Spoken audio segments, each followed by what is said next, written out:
Now, I supported a piece of research for the Social Mobility Project Commission that we published in July, and it was called Against the Odds.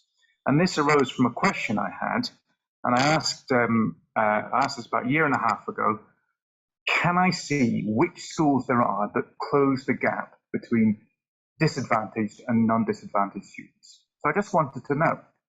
And the research project, went its way, and they came back with me, and they told me that there were 11 secondary schools across the whole of England that actually closed the disadvantage gap. And then when I looked at those 11 schools, 6 were grammar schools with vanishingly small numbers of disadvantaged students. 3 were ex-private, another one was an ex-grammar, and the last one had been investigated for off-rolling.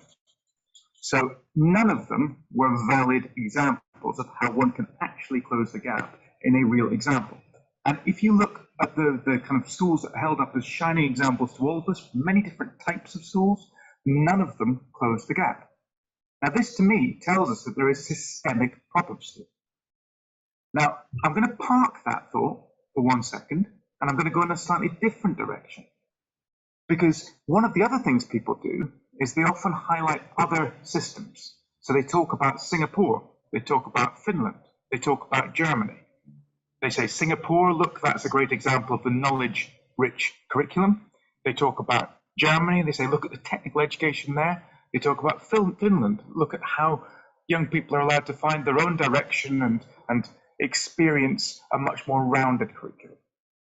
I would say, again, that trying to hold up these different systems is it's a false choice here, because actually what those 3 different systems do is they show that there are 3 very different societies around which those systems are built.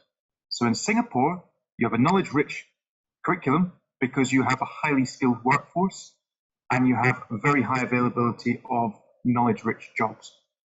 In Finland, you have a very low population, widely spaced out with a very high welfare state. And in Germany, you have an extremely significant manufacturing base. So in each of those instances, we actually need to look at the society around the system in order to understand the education system. So if we come back to Britain and we look at our system, what we can see is that in Britain, we have an educational system that is highly competitive, which creams off the top in order to give them the best opportunities in society, and then has a vast range of kind of mid-level outcomes that don't lead to what we might conventionally term as success. And in the society around that, well, that matches perfectly, doesn't it? We have an unequal society that has a heavy weighting of excellent job opportunities at the top, some really poor, low status, low stability jobs at the bottom, and a range of mid-level jobs that are increasingly de-skilled. So actually, if we're thinking about trying to make our education system just and fair, we need to start with our society. And we need to find opportunities for people in our society, because actually, if I look at my experience in schools, what I see is that young people are not stupid. And if they look around them, say, for example, in the Northeast where I work, they look around them and they see there are no opportunities and that actually their qualifications aren't going to get them anywhere, then they make a rational choice and don't engage with school. So if we then kind of put those 2 parts of what I've said together, on the one hand, we aren't closing this disadvantage gap anywhere.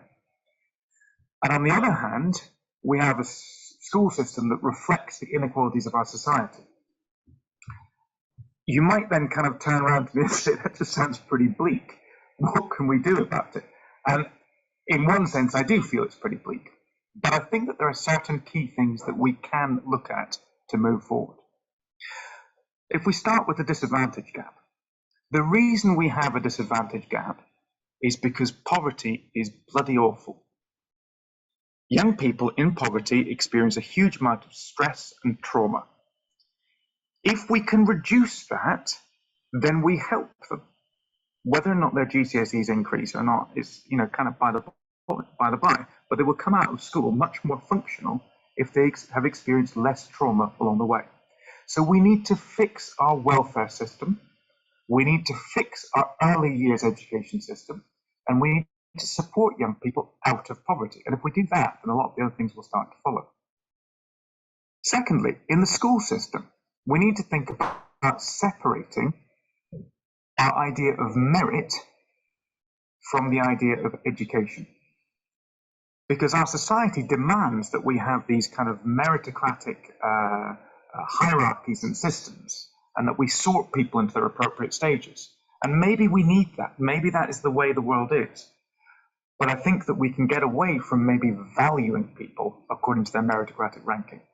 And at the moment, we have this kind of psychological trap where, you see it in the papers where someone says, oh, they're a straight A student, as if that means they're a good person.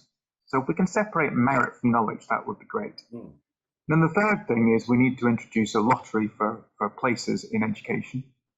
And when I say that, there are many ways of doing it. I don't have time to go into the detail, but I'm just going to put one version of this forward, which I think is the most important, and it's perhaps one that's hard to stomach.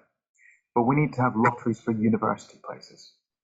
Why is it that we accept that selectivity is difficult at schools, and then we allow universities to be so intensely selective? At the level that they do it, places like Oxford, Cambridge, UCL, King's College, Manchester, there is no meaningful distinction between the student that they accept and the one that they don't. So instead of thinking about them being allowed to cream off the very top, then what we need to do is say, if you reach the threshold where your qualifications will allow you to access a course, you have an equal chance of getting on that course. Thank you.